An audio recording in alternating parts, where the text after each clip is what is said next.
Okay, good morning student. Welcome all to our video lecture of environmental study part 1.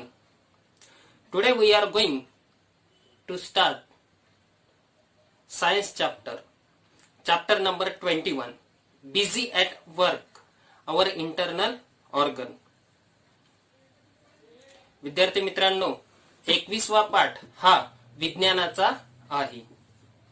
या पाठाचं नाव आहे कामात व्यस्त आपली ज्ञानेंद्रिये. Now what we have to do?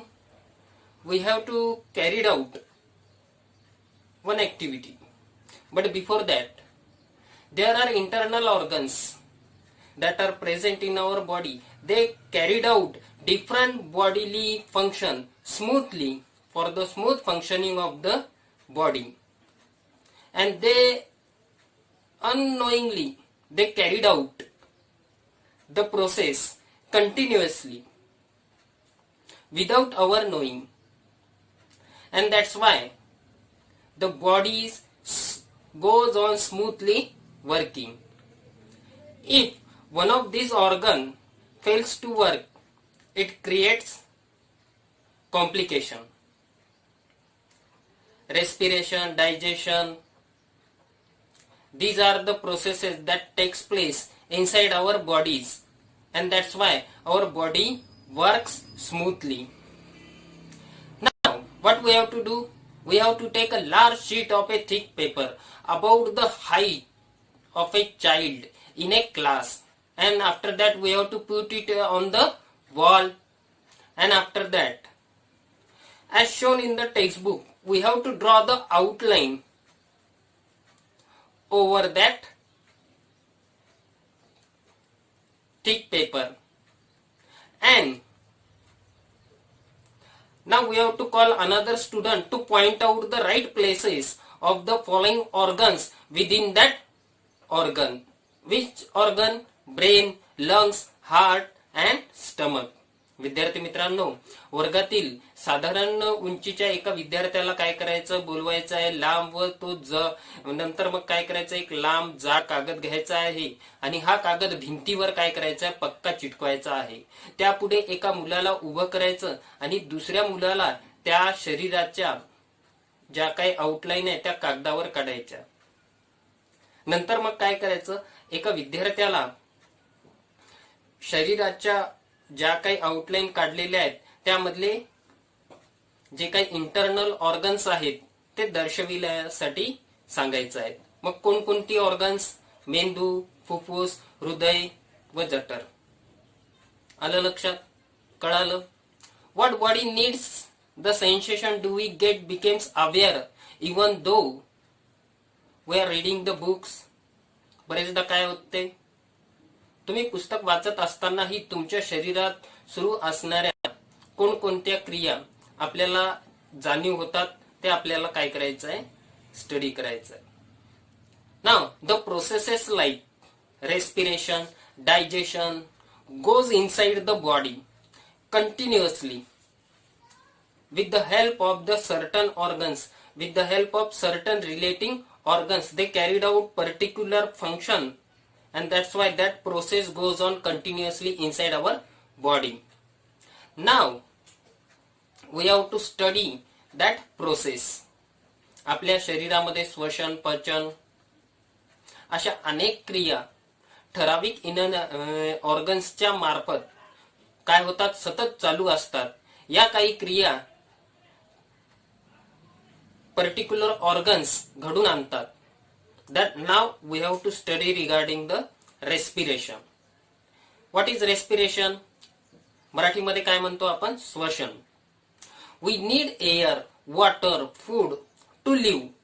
It is necessary for the every living thing or the body to get continuous supply of the oxygen. We get this oxygen from the air. There are organs that carried out the work of the respiration. These organs carry out the respiration continuously in our body. विद्यार्थी मित्रांनो, जगण्यासाठी आपल्याला हवा, पाणी आणि अन्नाच्या या 3 गोष्टीची गरज असते. हवेतील ऑक्सिजन पुरवठा शरीराला सतत होत राहणे आवश्यक असते, गरजेचं असते. त्यासाठी आपल्या जे रेस्पिरेशन प्रोसेस मधले जे काही ऑर्गन्स आहेत ते कंटिन्युअसली फंक्शन करत असतात. आपल्या शरीरात जे काही रेस्पिरेटरी ऑर्गन्स आहेत ते काम करत असतात आणि त्यामुळेच आपल्याला ही प्रोसेस शरीरामध्ये सुरू असते. म्हणून आपली बॉडी कंटिन्युअसली व्यवस्थितरित्या फंक्शन करते. as shown in the diagram on the page number 108. The diagram of the respiratory system is given. Nose, trachea, windpipe, lungs and diaphragm. These are the organs that are included into the respiratory system. The diagram shows our respiratory system. When we inhale the air outside, it goes into the trachea through the branches into the lungs, and these lungs, the branches divided into the smaller branches. At the end, the last branch, there the air sacs are present. That air sacs are called as alveoli. विद्यार्थी मित्रांनो, आकृतीमध्ये आपण page number 108 वर दिलेला आहे that the organs that are related in the respiratory system.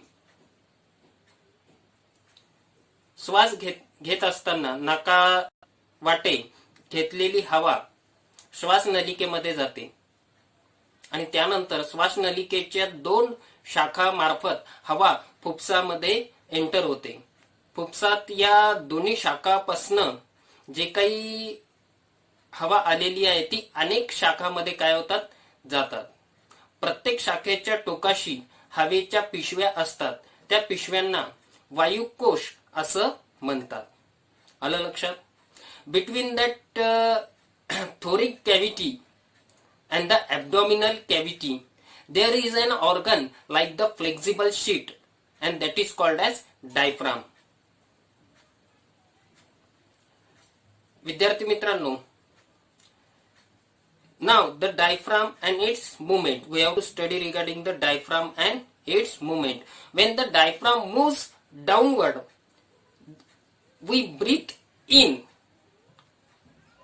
The incoming air falls into the alveoli, into the lungs. When the diaphragm moves upward, the air in the lungs is pushed out. श्वासपटल खालच्या दिशेने सरकते तेव्हा जी हवा आहे ती नाका वाटते येऊन श्वसन नलिकेमध्ये काय होते, ती तिच्या शाखेतून पुढे भरते आणि श्वासपटल वरची जे काही दिशा सरकते तेव्हा ही हवा बाहेर टाकली जाते. Now the exchange of the gases. Which type of the gases they are exchanged? When the outside air reaches the alveoli, the oxygen in it passes into the thin blood vessel around the alveoli. With the blood, it is carried out to the all parts of the body. At some time, the carbon dioxide that is brought by the blood from the all parts of body enters into the air in the alveoli. When we exhale carbon dioxide, it is also given out the air. In this way, the exchange of the gases of oxygen and carbon dioxide takes place in the alveoli.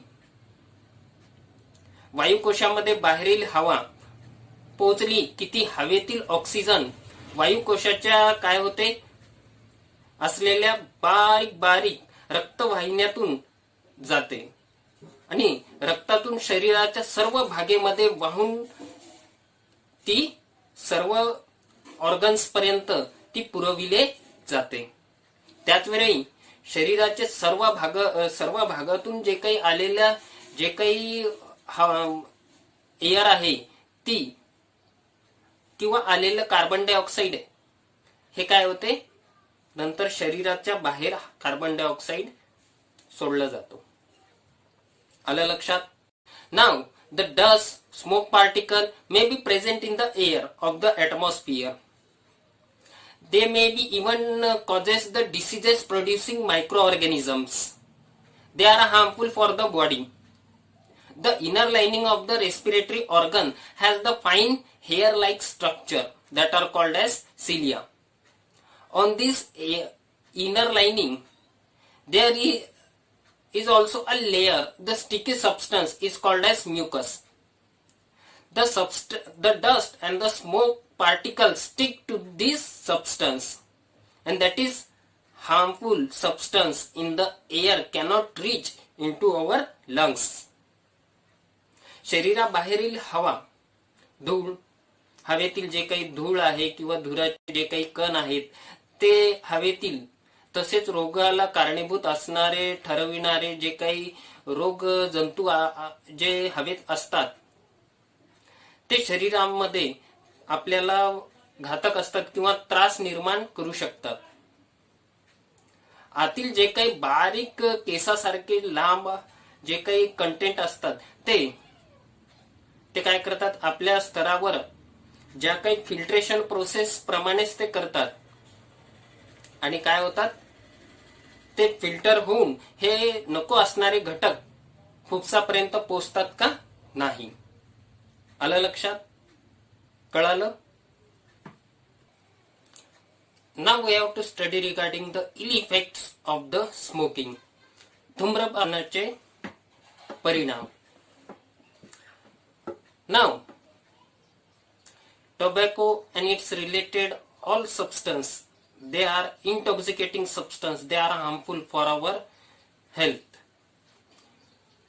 तंबाखूजन्य पदार्थ हे शरीरासाठी घातक असतात. Now, if one keeps smoking over the long period of a time, the intoxicating substances in the smoke collect in the respiratory tract. As a result, the air that enters into the lungs is not sufficiently purified. The impurities in the air begin to accumulate in the lungs. As a result, the efficiency of the lungs is reduced. Likelihood of getting disease to the lungs increases. The diseases related to the lungs, the chances increases. सतत धूम्रपान केल्यामुळे धुरातील जे काही विषारी पदार्थ फुफ्सामध्ये काय होतात, साठू लागतात व त्यामुळे फुफ्सात भरणारे जे हवेचे पुरेसे शुद्धीकरण प्रोसेस आहे ती होत नाही.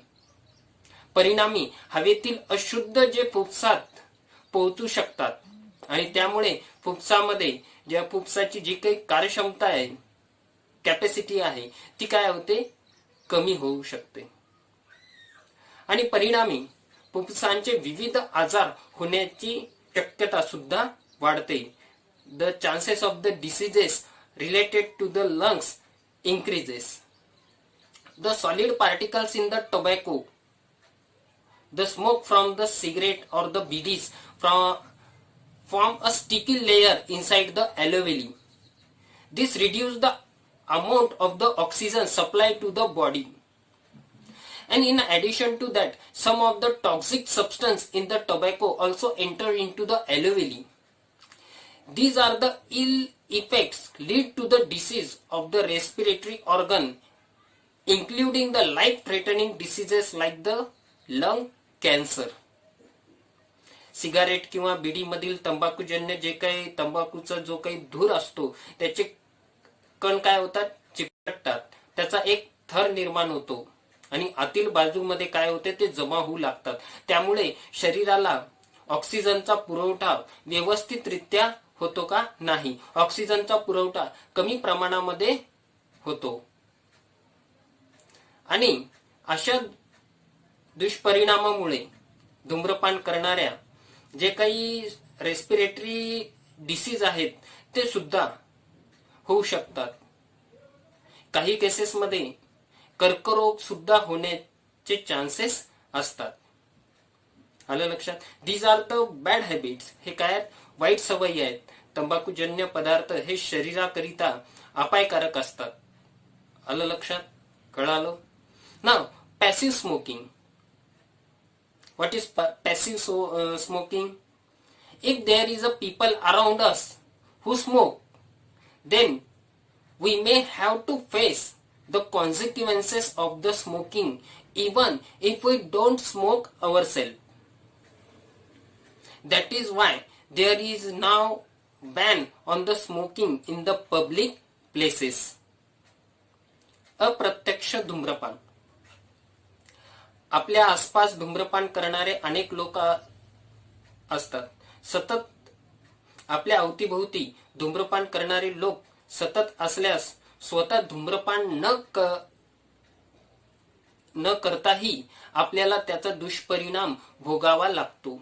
म्हणूनच सार्वजनिक ठिकाणी धूम्रपान करण्यावर कायदेशीर बंदी किंवा निर्बंध आणला आहे.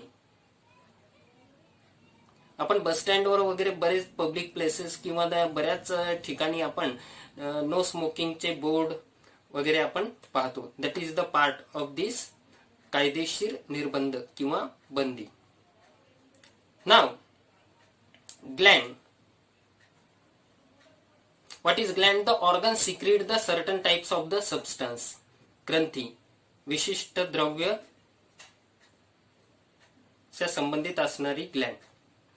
Now digestion process. We have to study regarding the digestion process. Digestion म्हणजे पचन.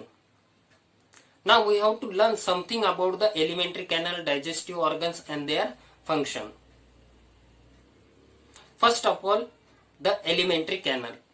What is alimentary canal? The food we eat is digested in our body. That is the substance that can mix in the blood and form the food. This process takes place in the different parts of the body. The process takes place in different parts of long and flexible tube inside the body. The tube is called as alimentary canal. The upper end of this tube of the mouth and the lower end of the tube is called as anus. If there is continuous tube goes from mouth to the anus, the shape of the tube is not same in all its part. अन्ननलिका. आपण खातो त्या अनेक अन्नाचे शरीरामध्ये पचन होते. म्हणजेच अन्नापासून रक्तात मिसळणारे जे काही पदार्थ आहेत ते तयार होतात. हे काम आपल्या शरीरातील एका अतिशय लवचिक व लांब नळीच्या साह्याने होते किंवा पार पडते. या नळीलाच आपण काय म्हणतो? अन्ननलिका असे म्हणतो. या नळीचे वरचे जे काही टोक आहे म्हणजेच आपले तोंड आणि खालचे जे टोक आहे तेच म्हणजे गुदद्वार. तोंडापासून गुदद्वारापर्यंत एकच नळी जात असली तरीही या नळीचा आकार सर्व भागामध्ये एकसारखा नसतो. आलं लक्षात? On the page number 109 that the structure or the diagram of the digestive system is given, and in that at the top the mouth, salivary gland, esophagus, liver, stomach, pancreas, small intestine, large intestine, rectum and anus. That is given. Remaining part we will discuss in next period.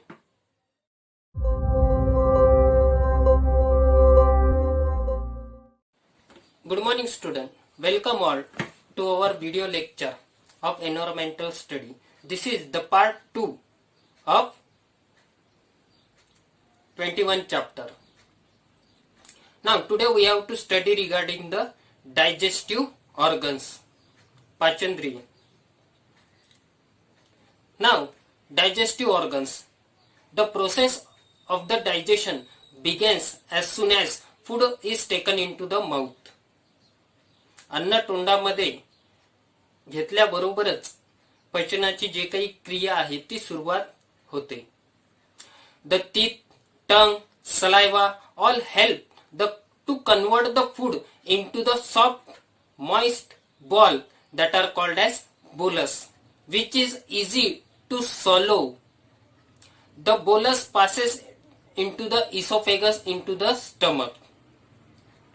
तोंडातील दात, जीभ आणि लाळ या सर्वांच्या क्रियेमुळे अन्न हे गिळता येते आणि अशा ओलसर मऊ गोळा तयार होतो, तो आपण सहज गिळू शकतो. गिळलेला जो काही गोळा आहे तो जठरामध्ये जातो. आलं लक्षात? The stomach is shape like a bag. Here the food is churned. The digestive juices, they are in the stomach, bring about some of the digestive processes. At the same time, some disease producing germs in the food is also destroyed. The food changes into the thin slurry into the stomach, and then it is passed into the small intestine. जठर या पिशवी सारखे जे काही इंद्रिय आहे यामध्ये अन्न गिळलेले जाते आणि जठरातील पाचक रसामुळे जे काही पचन क्रिया आहे ती घडत असते आणि अन्नातील काही रोग जंतू नष्ट होतात. येथे अन्नाचे एक पातळ गिरीसारखं जे काही पदार्थ आहे ते रूपांतर होते, खिरीसारखे रूपांतर होते आणि नंतर ते पुढे लहान आतड्यामध्ये ढकलल्या जाते. The small intestine is of an adult is about 7 meters long. It brings about the several digestive processes. The secretion of the some glands also help the process of the digestion. As a result of this process, the certain substances are produced. They are useful to the body and they mix with the blood and the small intestine, they are absorbed into the blood. The remaining substance are passed into the large intestine. प्रौढ व्यक्तीमध्ये लहान आतडे हे सुमारे 7 metre लांबीचे असतात. आतड्यातील जे काही पाचक रसामुळे अन्न पचनातील अनेक पचन क्रियेमध्ये अनेक क्रिया घडून येतात. इथे काही ग्रंथीचे सर्वांना स्त्राव होतो व पचनास मदत होते. पचनातून शरीराला उपयुक्त असे पदार्थ तयार होतात व ते रक्तामध्ये शोषले जातात आणि उरलेले पदार्थ मोठ्या आतड्यामध्ये जातात. The large intestine of an adult is about 1.5 meter long. Here much as the water in the remaining substance is absorbed into the body and the feces or the stools are formed. प्रौढ व्यक्तीमध्ये, वयस्क व्यक्तीमध्ये मोठे आतडे सुमारे 1.5 metre लांबीचे असतात. उरलेले पदार्थ असलेले पाणी इथे शरीरामध्ये शोषले जाते आणि विष्ठेची निर्मिती होते. The feces are collected into the rectum for the some time and later on they are expelled from the body through the anus. The undigested harmful substance that are necessary for the body, they are expelled from the body through the excretory system. आलं लक्षात? कळालं? Now, the insufficient of the water necessary for the process of the digestion to take place properly, as well as for the food to keep moving through the alimentary canal. If one does not drink enough water, one becomes constipated and one passes hard stool or does not pass it regularly. अन्न पचनाचे जे काही काम आहे हे होण्यासाठी तसेच अन्नाच्या त्या प्रोसेसमध्ये अन्न पुढे ढकलण्याकरिता, सरकण्याकरिता, राहण्यासाठी पुरेसं पाणी गरजेचं असते. आपण पुरेसं पाणी जर शरीराला मिळालं नाही तर बद्धकोष्ठताचा त्रास होऊ शकतो, म्हणजे शौचालयाला त्रास होतो. तसेच the diseases or the disorders are created in the body. Now the upper end of the both of the esophagus and the windpipe opens into the throat to the each other. When the food is swallowed into the windpipe, that remains closed. But when we eat food in hurry, the food may enters into the windpipe and it causes to choke on it. And that is the reason why we must not eat in hurry. We must also avoid speaking, eating at a same time. अन्न नलिका व श्वसन नलिका या दोन्ही सुरुवातीचे टोक घशामध्ये एकमेकांच्या जवळ असतात. अन्न जेव्हा अन्न नलिकेमध्ये जाते तेव्हा श्वसन नलिका काय होते, बंद राहते. घाईघाईत जर अन्न खाताना ते श्वसन नलिकेमध्ये जाऊन आपल्याला अडचणी निर्माण होतात किंवा ठसका लागतो. म्हणूनच अन्न खाताना घाई आपण केली नाही पाहिजे, तसेच बोलणे सुद्धा टाळले पाहिजे. नाव if you want healthy teeth, we need to look after them. Every tooth has a covering of a enamel which protect the delicate inner parts of the tooth. The enamel is the hardest substance in our body. But if we do not keep our teeth clean, even this enamel corrodes and teeth decay. चांगले दात हवे असल्यास त्यांची नीट निगा राखणं, काळजी घेणं आवश्यक किंवा महत्वाचं असते. तोंडातील प्रत्येक दातातील इनॅमल नावाचा पदार्थाचे आवरण असते. इनॅमल हा शरीरातील सर्वात टणक पदार्थ आहे. त्यामुळे जे काही दाताची आतील नाजूक भागाचे रक्षण होते, परंतु दात नियमितपणे स्वच्छ न केल्यास हे इनॅमल नष्ट होते व दात किडतात. While having our meal, we enjoy many different tastes and flavors. We sense different them using our tongue and nose. But sometimes we find that the food items taste or smells bad. It may become food is spoiled. One should pay attention towards such changes in the food. In case the food has really gone up bad, one can avoid eating it or consume it. जेवताना आपण अनेक स्वादिष्ट फूडस्टफ आपण consume करतो. जिभेने चव व नाकाद्वारे पदार्थाचा वास आपल्याला कळतो, परंतु काही वेळा काही पदार्थांचा वास किंवा चव नेहमीपेक्षा वेगळा आल्यासारखं आपल्याला जाणवते. अन्न खराब झाले असेल तरच असा वास किंवा चव येतो. अशा बदलाकडे आपण लक्ष देणं गरजेचं असते. अन्न खराब झाले असेल तर हे खाणे योग्य नसते. आलं लक्षात? Now system in the body. We have seen the several organs work together to bring about the respiration. If one of the organs does not function properly, the process of the respiration will not complete it. A group of the organs which work togetherly, that is called as system. And this,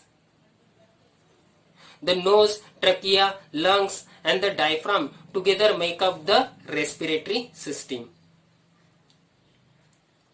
इंद्रिय संस्था. अनेक इंद्रिय मिळून एक इंद्रिय संस्था काय करतात, घडवून आणतात.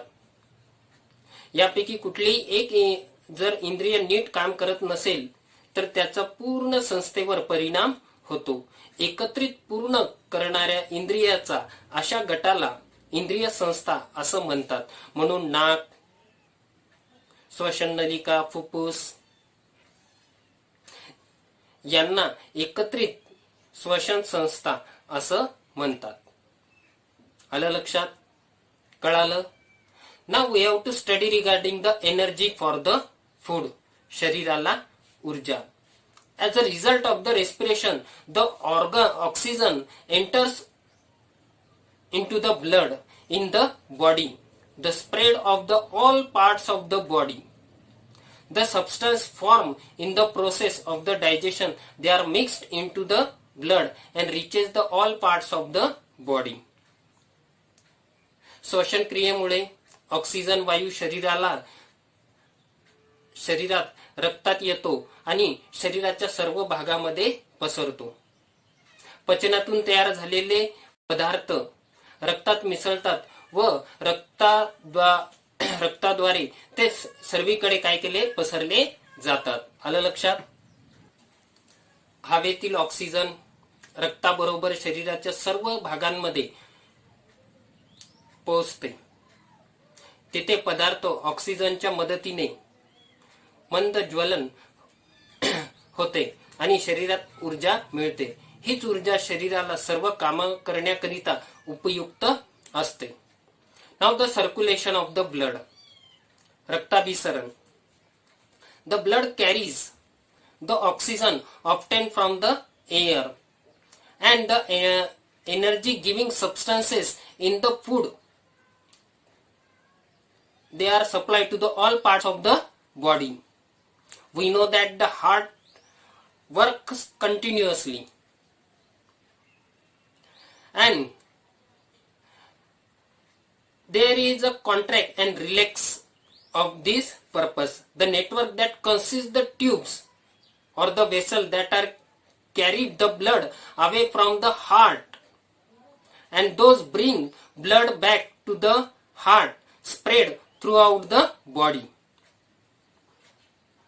अन्नातील जे काही हवेतील ऑक्सिजन आहे शरीराच्या सर्व भागामध्ये पोहोचवण्याचं काम रक्तवाहिन्या सतत वाहत असणाऱ्या रक्त करत असते. पण रक्त वाहत ठेवण्याचे काम कोण करते हे आपल्याला स्टडी करायचंय. हे काम होण्याकरिता हृदय सतत आकुंचन, contraction and relaxation takes place. हृदयापासून रक्त वाहून नेणारे तसेच फिरून परत हृदयापर्यंत रक्त आणणाऱ्या रक्तवाहिन्याचे एकच जाळे जे काही आहे ते शरीरभर पसरलेले असते. The process keep on keeping the blood flowing through the all parts of the body.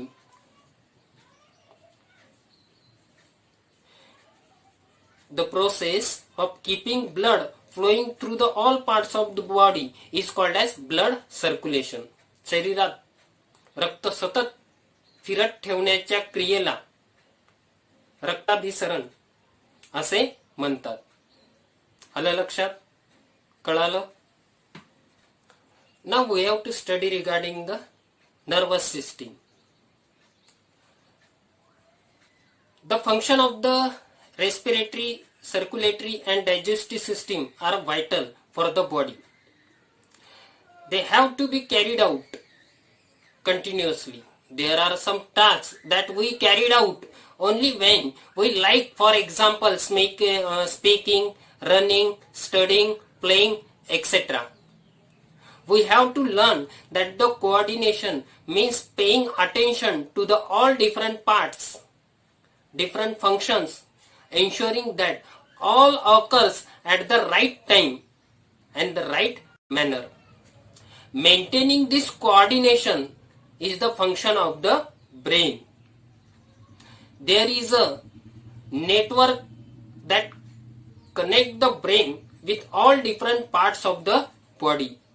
This network of the nerves carries the message to to and fro between brain and all parts of the body. The brain and the network of the nerves together called as nervous system. And the nervous system function the coordination of all bodily function. चेतासंस्था, श्वासपटल, हृदय, पचन संस्था यांची कामे शरीरासाठी इतकी महत्वाची असतात की आपल्याला कळत न कळत ती दिवस रात्र सुरू राहतात.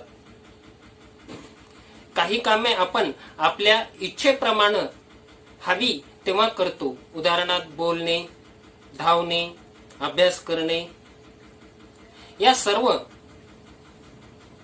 सर्व प्रकारच्या कामावर लक्ष ठेवून ती योग्य त्या वेळी योग्य त्या पद्धतीने होतात याची खात्री करणे याला समन्वय साधणे असे म्हणतात. हे आपण पाहिलाय. असा समन्वय साधण्याचे काम मेंदूचे असते. मेंदू आणि शरीराच्या विविध भागांमध्ये सतत संपर्क असतो व त्यासाठी हे एकमेकांना संदेश वहन करणाऱ्या अनेक ज्या काही सिग्नल्स असतात ते पाठवतात आणि त्याला चेतातंतू म्हणतात. मेंदू आणि चेतातंतूचे जे काही जाळे आहे त्यांना एकत्रित चेतासंस्था असे म्हणतात. चेतासंस्था शरीरामध्ये समन्वय राखण्याचे कार्य करते. आलं लक्षात? कळालं का? Okay. Now, drinking alcohol has many ill effects on the body. It affects the nervous system, leading to the loss of the control of the movement of the body and the lack of the coordination on the body. That is why it is dangerous to drive after drinking alcohol. मद्यपान करणे अनेक त्याचे विपरीत परिणाम होतात. मद्यपानाचा चेतासंस्थेवर परिणाम होऊन शरीराच्या हालचालीवर ताबा राहत नाही. त्यांच्यामध्ये समन्वय राहतो का?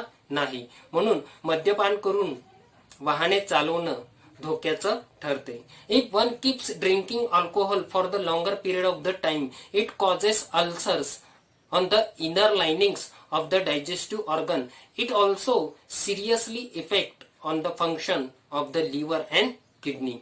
दीर्घकाळासाठी मद्यपान केल्यास जे काही डायजेस्टिव्ह सिस्टीम आहे त्यातील आतील जे काही इंटरनल ऑर्गन्स आहेत त्यावर अल्सर निर्माण होतात आणि यामुळे गंभीर परिणाम होऊ शकतात.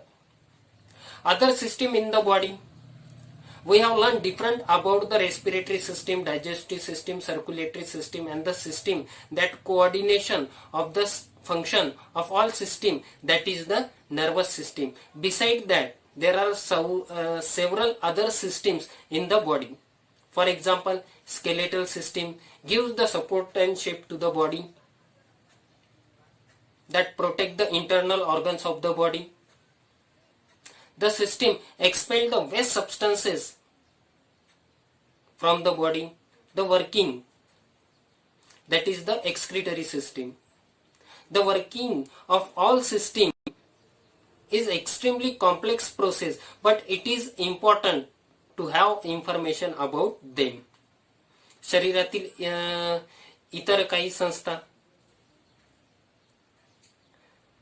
that